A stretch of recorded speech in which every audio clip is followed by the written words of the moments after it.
Hey, what's up everybody, and welcome back to News Dose. And as we draw closer to the Activision Blizzard deadline, Microsoft is doing everything they possibly can to get this buyout through in a timely manner. As we talked about just last week, they're already exploring ways to circumvent the CMA's decision, to the point they're even considering pulling Activision games out of the UK. Now that, however, is a last resort option, but it does appear to be a very real possibility if things don't change as they currently stand now. With that said, the best solution still remains on the table, and that's by getting the CMA to reverse their decision. Well, Microsoft and the UK financial prime minister did meet today, and there's a lot of discussions on whether or not this could end with them brokering some type of deal with the CMA. So we will get into all that today, as well as Nintendo Direct trending for all of the wrong reasons. That final realization might have hit fans today. As always, though, do hit those buttons below, like, subscribe, and ring that bell. But with that said, let's just go and jump right into things. Starting off with Diablo 4. Diablo 4 has now officially launched. No more early access or things like that. It is here now, and it's already breaking records. We can actually see here where it says Diablo 4, the highly anticipated new installment of the iconic Diablo series, is now live. Already, it's Blizzard's fastest selling game of all time, with Blizzard's highest pre-launch unit sales ever on both console and PC. In the 4 days since early access started on June 1st, Diablo 4 has been played for 93 million hours, or over 10,000 years, the equivalent playing 24 hours a day since the beginning of human civilization. So yeah, some pretty impressive and fun numbers there. But to just kind of put things into perspective, Overwatch sold 3.5 million copies in its first day and ended up selling 6.3 million units by the end of its first week.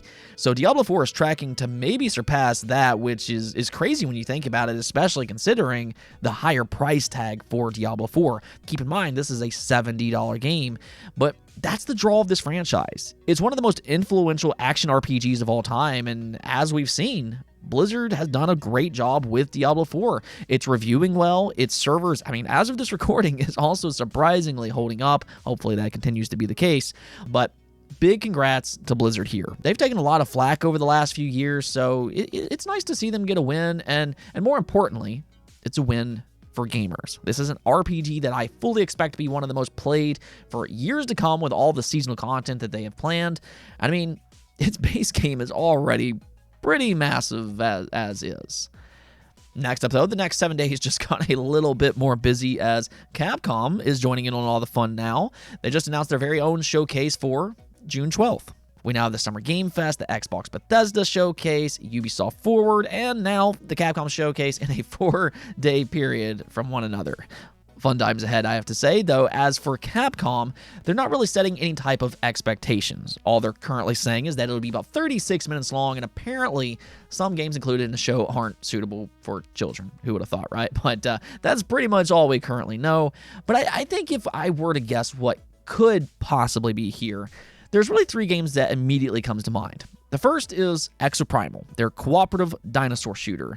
That game does release next month on July 14th. It's also coming over to Xbox Game Pass, which is pretty cool. But with it being so close to its release, I imagine that it will get some type of update here. Also, and this is the one that I'm really excited about, being Dragon's Dogma 2. We did get a glimpse last month at the PlayStation Showcase, but maybe a more extended deep dive here. With this being one of their big AAA games, they could start to ramp up its marketing just a little bit more. And speaking of AAA games, the last one here is the one that we actually know the least about, their weird new IP, Pragmata. Now, if you remember right, they announced this game back in 2020. It's kind of hard to tell exactly what this game is. It has a spaceman, a little girl with seemingly some psychic-like abilities, and then there was a hologram cat. I'm not really sure what they're going for with this game, but it was originally planned for a 2022 release, and then it was later on reported that it got delayed to 2023. So, with that, as long as this game still is in development and is still planned for 2023, maybe 2024, we should at the very least be getting closer to a more official update I mean, again, they announced this game back in 2020, and since then, we've basically heard nothing. So maybe here is where we'll finally learn a little bit more about Pragmata.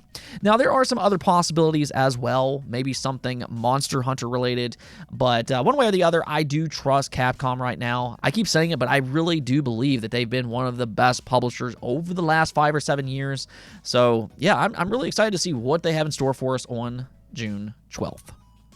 Okay, so we do have yet another interesting development regarding the Microsoft Activision Blizzard acquisition, because it does sound like there's still an opportunity for a possible CMA reversal depending on how things shape up over the next week. See, what's happening here is that the UK government doesn't seem pleased with the CMA's decision to block. The problem here is right now the UK is an outlier, being one of the lone two to block the buyout alongside the FTC, which, by the way, the FTC is currently being investigated on their own. And the fact that the EU accepted the acquisition, being the other major region, under certain concessions only makes the UK look even worse. As Activision previously said, the UK is clearly closed for business, and the UK government, they're not happy about that. They do not want that stigma. They don't want to be viewed in that way. They want to be viewed as a tech sector, which this block goes directly against that. So since then, on multiple occasions, members within the UK government has seemingly thrown criticism towards the CMA. They've mentioned things like the regulation might need strategic steering, or the CMA needs to promote growth. Those statements are not by convenient accident. They overlap with what's happening here with the surprising Microsoft Activision Blizzard decision. So the problem here has just kind of expanded and expanded. I do think it's become so much bigger than just simply Activision Blizzard alone. Businesses, they look at the reason that the CMA came up with to block this buyout, and they're just kind of scratching their heads over it. The CMA blocked a buyout over an emerging cloud gaming market with no proof of future success, the same cloud gaming market that Sony just admitted was very tricky and noted that technical difficulties are high. More or less, where are the facts that supports their logic? That's the major issue with what we're seeing with their decision, and now it's completely boiled over to the UK government's discontent. They found themselves amidst a very, very public mess, and that's where we are today. Microsoft's Brad Smith and, interestingly enough, the UK financial minister reportedly met with each other today. Now, what makes this even more intriguing, though, is that this UK financial prime minister is none other than Jeremy Hunt, which was the same person who seemingly criticized the CMA's decision just 1 month ago, where he warned competition chiefs they must, quote-unquote, understand their wider responsibilities to promote economic growth. This was a direct response to what's happening with Microsoft. And now here we are with Brad Smith and Jeremy Hunt meeting one another. Now, there's also been some reports that Brad Smith is supposedly going to meet with the CMA later this week. Some even kind of suspected that all three were going to meet together. That hasn't really been confirmed yet, but what we do know for a fact is that Microsoft is looking to resolve any issues that they possibly can. Previously, Brad Smith stated this: if regulators have concerns, we want to address them. If there are problems, we want to solve them. If the UK wants to impose regulatory requirements that goes beyond those in the EU, we want to find ways to fulfill them. So these are things that I'm sure he'll bring up with Jeremy Hunt before meeting with the CMA later this week. And depending on their discussion behind closed doors, this could be added internal pressure on the CMA to accept some type of deal. The only thing about that, though, is that so far, the CMA has openly defended their position on multiple occasions. They did that in front of the CAT just last week, and even recently, they responded to the Times by saying, "Our view remains that maintaining a free competitive market is better than accepting Microsoft's plans for continuing regulation." So, what that kind of tells me is that despite the pressure from their very own government, despite the negative public reception of their block, and despite the CAT hearing which seemed to favor Microsoft, and even through all that, the CMA still wants to see their decision to the very end. So it's hard to tell if today's meeting will actually impact the CMA, if there really is any internal pressure, as some suspect. But at the same time, with everything that's happening, I think at the bare minimum, this does play into Microsoft's hands in the long run, just because it will make it more difficult for the CMA to explain to the CAT on why they aren't trying to work on some type of solution, whereas every other regulator has either approved it or worked with Microsoft, including the EU. Microsoft can easily show that they've gone above and beyond to meet their concerns, and that's not a good look for the CMA's case. As always, though, I mean, we'll see what happens next, but interesting things do appear to be happening behind the scenes. Now, with all of these different showcases taking place in June, though, the Gamers Holiday is officially here. But one very prominent name that's been adrift is none other than Nintendo. Well, see, when I woke up this morning, I opened up Twitter, and to my surprise, Nintendo Direct was shortly trending online, and I was like, okay, that's a little strange. Did I miss something here? And, well, no, I really didn't. I looked into it, and the reason that it was trending was because fans seem to have come to the realization that no Nintendo Direct will take place this June. Now, the reason for that is because Nintendo just dropped yet another random trailer, this time for their biggest confirmed upcoming 2023 title, Pikmin 4, which, by the way, looks great. And Pikmin 4, they reveals you can customize your own character for the first time, which, that's pretty cool. And after a crash landing to save Captain Olimar, big surprise, right? But after a crash landing, you'll venture out to save not only Olimar, but the entire rescue corps that crashed. So now we kind of know the premise of Pikmin 4, but the thing about this announcement is that it follows a series of announcements like this. Last week, they announced both their Pastel Joy-Cons and also Everybody 1-2 Switch, and with this Pikmin 4 reveal here, it appears that's what they're going to do throughout the summer.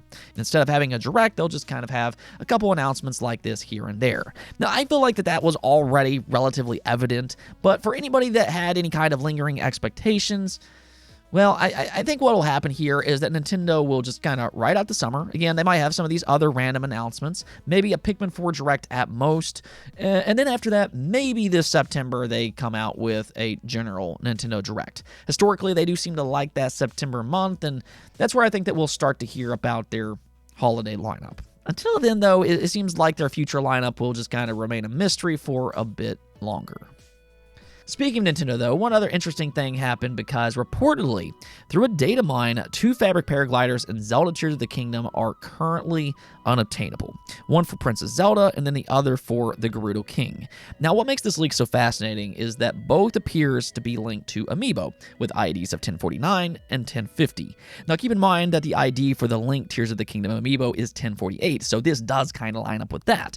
The reason that this is also noteworthy, though, is not just because new Amiibo are on the way, but this could also indicate that Nintendo has more plans for Tears of the Kingdom. Maybe some type of DLC of sorts, which is kind of amusing when you think about it. Technically, Tears of the Kingdom was originally planned to be DLC itself, but here we are now with it being one of the best rated games of all time. But yes, with Amiibo possibly being on the way, it's not completely unfathomable to believe that more content could be planned down the road. If anything else, though, if you are an Amiibo collector, you might want to go ahead and keep an eye on some Amiibo alert accounts. Let's go and take a look at the poll of the day, though. We're asked you all, do you think the Summer Game Fest killed E3? Jeff Keighley was recently asked about this, so I wanted to hear you all's opinions about this topic, and apparently 58% of you all actually do believe this, whereas 34% of you said no. Now, I'm really curious as to exactly why you all feel that way, because it seems like most people voting yes didn't really explain their reasoning. So definitely let me know in the comments below on why you think the Summer Game Fest killed E3.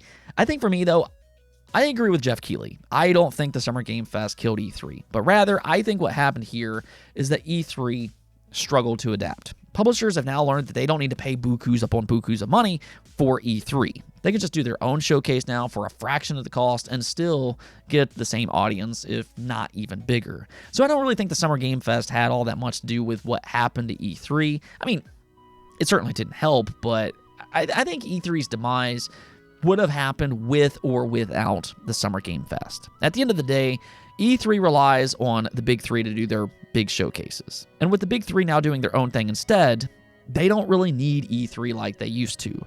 For that matter, they don't really rely on the Summer Game Fest either. Summer Game Fest instead, it tries to do its own thing with a mix of different announcements from various companies coming together for one big showcase, more similar to something like Gamescom or the Game Awards. So I am with the 34% on this one. I don't believe the Summer Game Fest killed E3, but I do want to hear y'all's opinions about this, so do let me know in the comments below.